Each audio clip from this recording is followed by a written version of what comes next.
ये प्रतिभा स्थली भूमि है,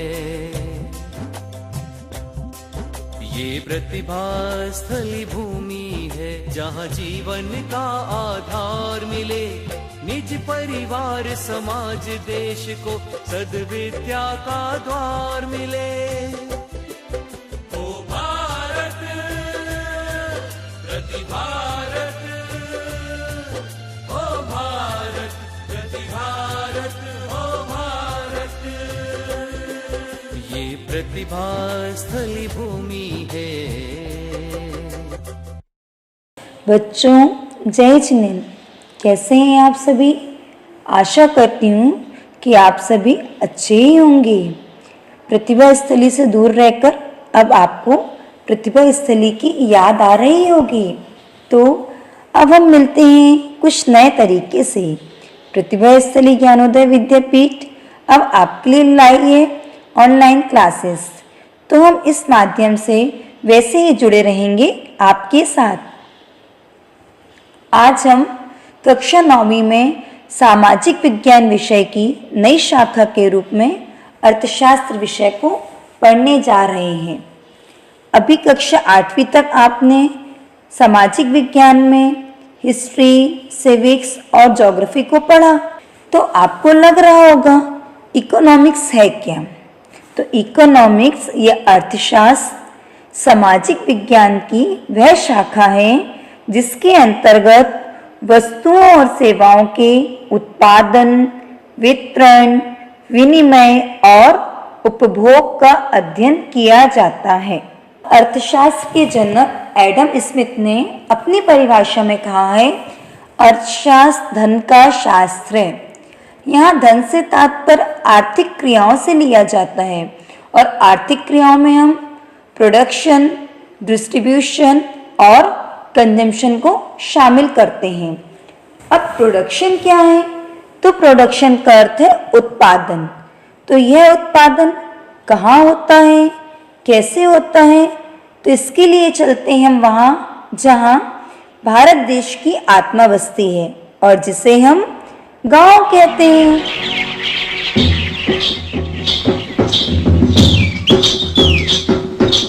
तो एक कहानी के माध्यम से हम देखेंगे जिसका नाम है पालमपुर गांव की कहानी। इस कहानी का मूल उद्देश्य उत्पादन संबंधित विचारों से आपको परिचित कराना है। तो चलिए हम देखते हैं इस कहानी को। पालमपुर गांव एक हाइपोथेटिकल विलेज है।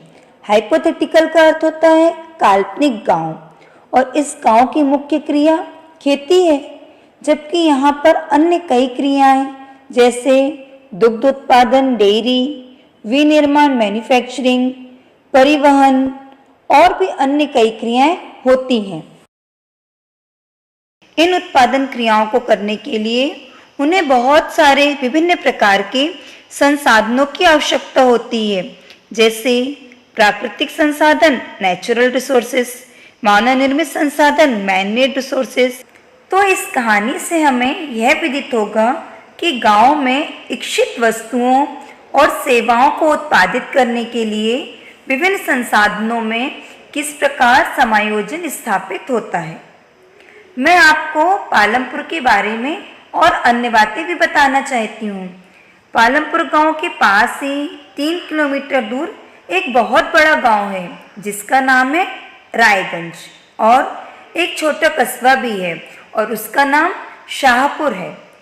अच्छी सड़कें और परिवहन की उचित व्यवस्था होने के कारण ये तीनों आपस में एक दूसरे से जुड़े हुए हैं। जैसे आपके घर के आसपास या आपके गांव के पास दूसरे गांव होते हैं, इस प्रकार पालमपुर के पास भी और अन्य छोटे छोटे गांव और कस्बे हैं। और इन सड़कों पर गुड़ और अन्य वस्तुओं से लदी हुई बैलगाड़ियां, भैंसा बग्गी और अन्य कई तरह के परिवहन के साधन जैसे मोटरसाइकिल, जीप, ट्रैक्टर, ट्रक और भी अन्य साधन देखे जाते हैं। चलिए अब हम पालमपुर में रहने वाले लोगों के बारे में कुछ जानकारी प्राप्त करते हैं। तो गांव में विभिन्न जातियों के लगभग 450 परिवार हैं। इनमें अधिकांश भूमि के स्वामी और उच्च जाति के मीन्स अपर कास्ट के 80 फैमिलीज हैं। उनके मकान बहुत बड़े हैं और वे ईंट व सीमेंट के बने हुए हैं, जिनको हम क्या कहते हैं, पक्के मकान। गांव में अनुसूचित जाति, शेड्यूल्ड कास्ट, जिन्हें दलित कहा जाता है, वो लोग भी रहते हैं और उनकी संख्या गांव की कुल जनसंख्या की 1/3, मतलब वहां पर 150 फैमिलीज शेड्यूल कास्ट की भी हैं और वे लोग गांव के कोने में काफी छोटे घरों में रहते हैं। उनके मकान मिट्टी और फूस के बने हुए हैं। उनको हम कैसे जानते हैं? कच्चे मकान के नाम से जानते हैं। अधिकांश लोगों के घरों में बिजली है और खेती में सभी नलकूप, ट्यूबवेल बिजली से ही चलते हैं और बिजली का उपयोग अन्य कार्यों के लिए भी किया जाता है। पालमपुर में अन्य और भी सुविधाएं हैं। वहाँ बच्चों के पढ़ने के लिए 2 प्राथमिक विद्यालय, प्राइमरी स्कूल और एक हाई स्कूल भी है, जहाँ वे शिक्षा प्राप्त करते हैं। और गांव में एक प्राथमिक स्वास्थ्य केंद्र, प्राइमरी हेल्थ सेंटर भी है और एक निजी औषधालय, प्राइवेट डिस्पेंसरी भी है, जहां रोगियों का सुचारू रूप से उपचार होता है। आप सोच रहे होंगे कि यह स्टोरी कहना क्या चाहती है। तो इस स्टोरी के माध्यम से हम ये जानकारी प्राप्त कर रहे हैं कि एक गांव वेल डेवलप्ड कैसे हो सकता है। तो जहां पर system of roadway, transportation, electricity, irrigation, school और हेल्थ सेंटर, ये सभी सुविधाएं उपलब्ध हों, तभी एक गांव को वेल डेवलप्ड गांव या सुविकसित गांव कह सकते हैं। तो इस प्रकार हमने देखा कि हमारा गांव वेल डेवलप्ड कैसे हो सकता है। अब हम इस गांव में होने वाली उत्पादन संबंधी गतिविधियों की चर्चा करेंगे। आपको मालूम है भारत किसका देश है? भारत गांवों का देश है और गांव की मुख्य क्रिया क्या है? खेती है। तो यहाँ पालमपुर में भी मुख्य क्रिया खेती है और अन्य और कई भी उत्पादन गतिविधियां जिसको नॉन फार्मिंग एक्टिविटी कहते हैं, जैसे दुग्ध उत्पादन, लघु विनिर्माण, दुकानदारी, परिवहन, ये सभी अन्य गतिविधियां भी यहाँ पर संचालित होती हैं। तो हमें यह जानना आवश्यक है कि उत्पादन करने का उद्देश्य क्या है। तो उत्पादन का उद्देश्य ऐसी वस्तुएं और सेवाएं उत्पादित करना है जिनकी हमें आवश्यकता है या जिनकी लोगों को आवश्यकता है। तो हम अब देखेंगे कि इन आवश्यकताओं को पूर्ण करने के लिए हमें उत्पादन की कौन कौन से साधन की आवश्यकता होती है, जिसको हम क्या कहेंगे? फैक्टर ऑफ प्रोडक्शन, उत्पादन के कारक। तो वस्तुओं और सेवाओं के उत्पादन के लिए हमें 4 चीजें आवश्यक हैं। फर्स्ट, भूमि, लैंड। सेकेंड, श्रम, लेबर। थर्ड, पूंजी, कैपिटल। और फोर्थ, मानव पूंजी, ह्यूमन कैपिटल। तो हमारी पहली आवश्यकता है भूमि। हम जानते हैं कि ग्रामीण इलाकों में भूमि मुख्य रूप से खेती के लिए इस्तेमाल की जाती है और शहरों में भूमि का प्रयोग इमारतों के लिए, कारखानों, दुकानों, बाजार, स्कूल, अस्पताल आदि कार्यों को स्थापित करने के लिए किया जाता है। तो किसी भी वस्तु या सेवाओं को उत्पादित करने के लिए हमें प्राकृतिक संसाधन, नेचुरल रिसोर्सेस, भूमि के अलावा और भी अन्य वस्तुओं की आवश्यकता होती। तो वे अन्य वस्तु क्या? जैसे जल, वाटर, वन, फॉरेस्ट, खनिज, मिनरल्स, इनकी भी आवश्यकता होती है। अब हम देखते हैं कि हमें इसके लिए दूसरी आवश्यकता क्या है। हमारी दूसरी आवश्यकता है श्रम। किसी भी वस्तु और सेवाओं का उत्पादन करने के लिए हमें भूमि के साथ श्रम की भी आवश्यकता होती है और श्रम से तात्पर्य जो लोग काम करेंगे। इस प्रकार उन लोगों को 2 भागों में बांटा गया है। फर्स्ट, कुशल श्रमिक, जिनको क्या कहते हैं? Skilled labour. और सेकेंड, अकुशल श्रमिक, जिनको अनस्किल्ड लेबर कहते हैं। अब कुशल श्रमिक कौन होते हैं?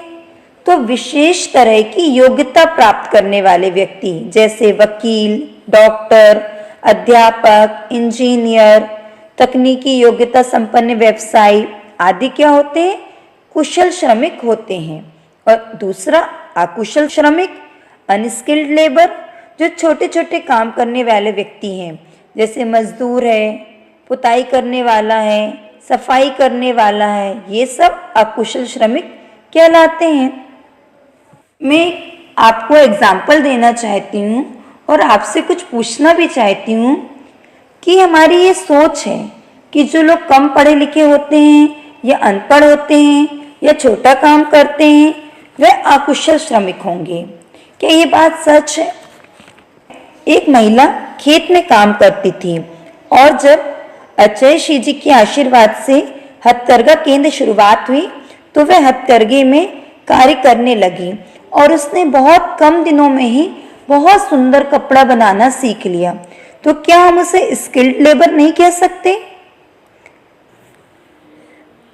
तीसरी आवश्यकता है पूंजी। उत्पादन के दौरान हमें मशीनें खरीदने के लिए, कच्चा माल खरीदने के लिए, मजदूरों को भुगतान करने के लिए जो भी पैसों की आवश्यकता होती है उसे हम पूंजी कहते हैं और पूंजी को दो भागों में बांटा गया है। पहली स्थायी पूंजी फिक्स कैपिटल और दूसरी कार्यशील पूंजी वर्किंग कैपिटल। अब स्थायी पूंजी किसे कहते हैं? हम स्थायी पूंजी के अंतर्गत कुछ उपकरण, मशीनें, बिल्डिंग इन सभी को ले सकते हैं जिनका उपयोग हम लंबे समय तक कर सकते हैं। दूसरी कार्यशील पूंजी उत्पादन चक्र को पूरा करने के लिए कच्चे माल और वित्त की आवश्यकता होती है, इसे ही हम वर्किंग कैपिटल या कार्यशील पूंजी कहते हैं। जैसे कुम्हारों के लिए प्रयोग की जाने वाली मिट्टी, बुनकरों के लिए प्रयोग किया जाने वाला सूत, ये सभी क्या हो गया? वर्किंग कैपिटल के अंतर्गत आते हैं। चौथी आवश्यकता है वह सबसे ज्यादा इंपॉर्टेंट है।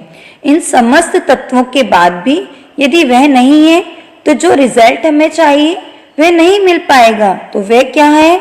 वह है मानव पूंजी, जो इन सभी उत्पादन के साधनों को एकत्रित करके अपने ज्ञान से उत्पादन करता है और उसके द्वारा वह उसमें वृद्धि भी करता है।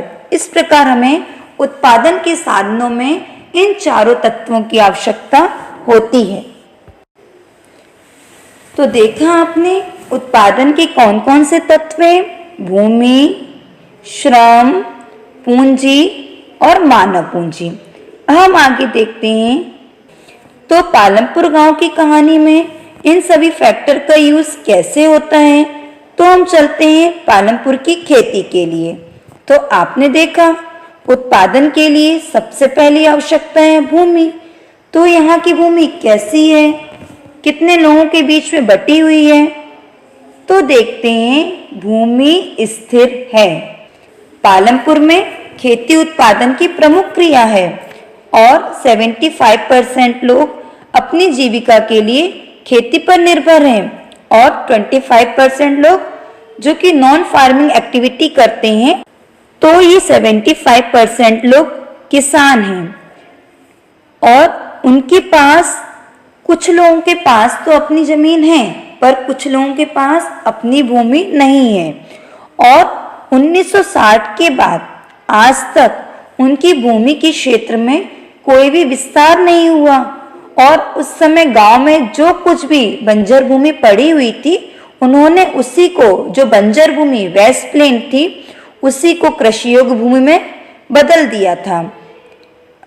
तो कोई भी नई भूमि खेती के लिए नहीं मिली।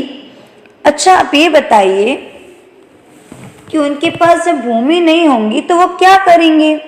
तो ऐसे ही जिनके पास भूमि नहीं थी वो जो बड़े किसान थे, जिनके पास बहुत सारी भूमि थी, उनके यहाँ वो लोग कार्य करते थे। इस प्रकार अपना जीविका का उपार्जन करते थे। अच्छा, आप बताइए हम भूमि को कैसे माप सकते हैं? अच्छा, नहीं मालूम? चलिए हम बताते हैं। जैसे कपड़ा मापने के लिए मीटर होता है, दूध मापने के लिए लीटर होता है, उसी प्रकार भूमि मापने के लिए हेक्टेयर होता है। क्या? हेक्टेयर। भूमि मापने की मानक इकाई हेक्टेयर कहलाती है और 1 हेक्टेयर 100 मीटर की भुजा वाले वर्ग के क्षेत्रफल के बराबर होता है। आप नीचे चित्र में देख सकते हैं 100 metre into 100 metre is equal to 10,000 square metre. Hectare क्षेत्रफल की एसआई मात्रक है और खेतों का क्षेत्रफल बताने के लिए आजकल एकड़ के स्थान पर हेक्टेयर का ही प्रयोग होता है। तो 1 एकड़ इज इक्वल टू 0.405 हेक्टेयर और 1 हेक्टेयर इज इक्वल टू 2.47 एकड़। इस प्रकार आज आपने खेत का मेजरमेंट लेना भी सीख लिया। अब हम देखते हैं कि सीमित भूमि में उत्पादन में वृद्धि करके उपज को बढ़ाया जा सकता है क्या हम उपज को बढ़ा सकते हैं? हाँ, उन्होंने इसके लिए कुछ नई तकनीकों का प्रयोग करके उपज को बढ़ाने में सफलता प्राप्त की है। पालमपुर में समस्त भूमि पर जितनी भी वहां लैंड है, पूरी लैंड पर कृषि का कार्य किया जाता है और उसे साल भर कोई न कोई फसल उगाते ही रहते हैं। आपने 3 प्रकार के फसलों के नाम सुने होंगे। रबी की फसल, रबी क्रॉप्स, खरीफ की फसल, खरीफ क्रॉप्स और जायद की फसलें, जायद क्रॉप्स। आपको मालूम है ये किस महीने में बोई जाती हैं और किस महीने में काटी जाती हैं? क्रॉप्स। रबी की फसल सामान्यतः अक्टूबर और नवंबर के महीने में बोई जाती है और फरवरी से मार्च तक इसकी कटाई हो जाती है। और इसके उदाहरण हैं जैसे गेहूं, चना, मटर। खरीफ क्रॉप्स, इनको जून जुलाई में बोते हैं और अक्टूबर और नवंबर के आसपास इनको काट लिया जाता है। इसके एग्जाम्पल हैं जैसे चावल, ज्वार, बाजरा। अब जायद क्रॉप्स, इनको मार्च और अप्रैल में बोया जाता है और मई और जून में काट लिया जाता है। इनकी फसलें जैसे तरबूज, ककड़ी, करेला ये सभी होती हैं। आपने देखा कि वहां साल भर फसलें उत्पन्न करते हुए लोग, तो इससे ही क्या कहते हैं? बहुविध फसल प्रणाली। एक वर्ष में किसी भूमि पर एक से ज्यादा फसल पैदा करने को बहुविध फसल प्रणाली कहते हैं। आपको भी बोलना है मेरे साथ। एक वर्ष में किसी भूमि पर एक से ज्यादा फसल पैदा करने को बहुविध फसल प्रणाली कहते हैं और ये किसी भी भूमि के टुकड़े में उपज बढ़ाने की सबसे सामान्य प्रणाली है। आपने देखा कि एक ही जमीन के टुकड़ों से उत्पादन बढ़ाने का एक तरीका बहुविध फसल प्रणाली है। कुछ और दूसरा तरीका भी हो सकता है क्या? हाँ, 1960 के दशक के अंत में एक नई क्रांति आई और जिसका नाम है हरित क्रांति। यह और विश्व में हरित क्रांति के जनक मिस्टर नॉर्मन बोरलॉग को माना जाता है, पर भारत में हरित क्रांति को लाने का श्रेय मिस्टर एम.एस. स्वामीनाथन को जाता है। इन्होंने हरित क्रांति में मुख्य रूप से अधिक उपज देने वाले विशेष प्रकार के HYB means high yield variety seeds का उपयोग किया। इन बीजों की मुख्य विशेषता यह है कि ये कम समय में परिपक्व हो जाते हैं और इस प्रकार के बीजों का प्रयोग मुख्यतः गेहूं, चावल, मक्का इन फसलों के उत्पादन में विशेष किया गया और इसमें सबसे ज्यादा सफलता गेहूं के क्षेत्र में मिली। पर इन बीजों का उपयोग करने के साथ कुछ अन्य जरूरतों को भी पूरा करना होता था, जैसे अत्यधिक सिंचाई की आवश्यकता, रासायनिक खाद, केमिकल फर्टिलाइजर और कीटनाशक पेस्टिसाइड्स। और इनको खरीदने के लिए किसानों को बहुत सारी लागत या बहुत सा खर्च भी करना पड़ता था, जिसके कारण इनकी लागत बढ़ जाती थी। और भारत में पंजाब, हरियाणा और पश्चिमी उत्तर प्रदेश के किसानों ने खेती के आधुनिक तरीकों का सबसे पहले प्रयोग किया। इन क्षेत्रों में किसानों ने सिंचाई के लिए ट्यूबवेल और HYB बीज रासायनिक उर्वरक और कीटनाशक का प्रयोग किया। उनमें से कुछ किसानों ने ट्रैक्टर व फसलों की जुताई गहाई के लिए मशीनें भी खरीद ली।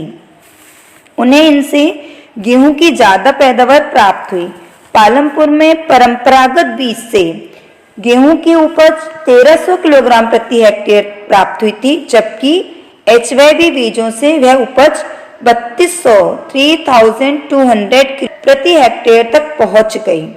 इस प्रकार गेहूं के उत्पादन में बहुत अधिक वृद्धि हुई।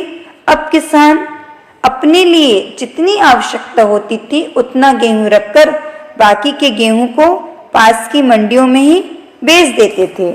मुख्य बिंदुओं का दोहराव।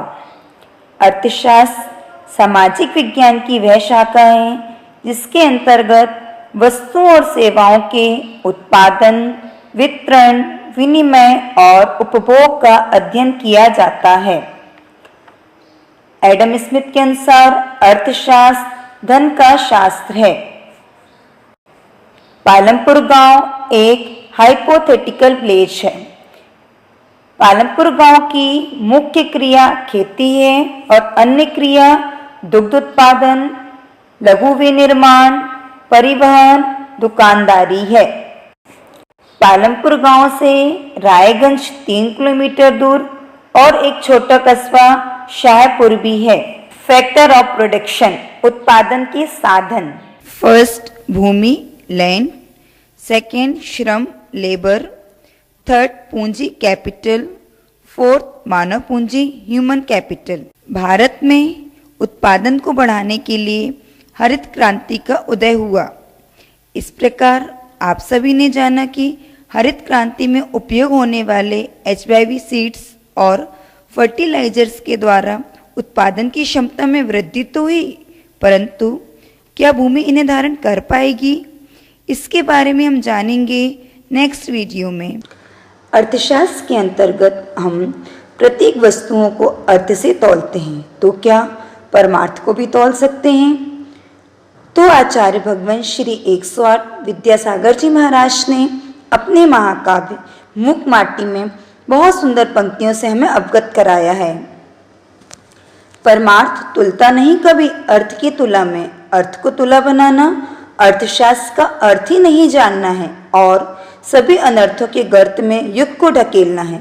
अर्थशास्त्री को यह अर्थ क्या ज्ञात है? तो हम अर्थशास्त्र पढ़ने वाले अर्थशास्त्रियों को सदैव अपने गुरुदेव के वाक्यों को जीवन में उतारते हुए कभी भी अर्थ के लिए अपने नैतिक मूल्यों की आहुति नहीं देनी है, बल्कि अपने नैतिक मूल्यों को बनाए रखने हेतु अर्थ की आहुति देने को स्वीकार करना है और सदैव स्वस्थ धन अर्जन करने की ओर अपनी दृष्टि रखनी है। तभी हम अर्थशास्त्र की सही परिभाषा को अपने जीवन में उतार पाएंगे। गृह कार्य होमवर्क। पालमपुर गांव की कहानी में पालमपुर गांव की सुविधा की तुलना आपको अपने गांव या शहर से करनी है और निम्न बिंदुओं का अवलोकन करना है। फर्स्ट, मुख्य क्रिया मैन एक्टिविटी, अन्य क्रिया अदर एक्टिविटी, सड़क रोड्स, परिवहन के साधन ट्रांसपोर्टेशन, बिजली इलेक्ट्रिसिटी, सिंचाई इरिगेशन, विद्यालय स्कूल, स्वास्थ्य केंद्र हेल्थ सेंटर। यदि उनकी छायाचित्र प्राप्त हो सके तो उसको भी कलेक्ट करके आपको अपनी नोटबुक में एक प्रोजेक्ट तैयार करना है। सेकेंड क्वेश्चन, बहुविध फसल प्रणाली और खेती की आधुनिक विधियों में क्या अंतर है, इसको आपको अपनी नोटबुक में लिखकर लाना है। जय जिनेंद्र।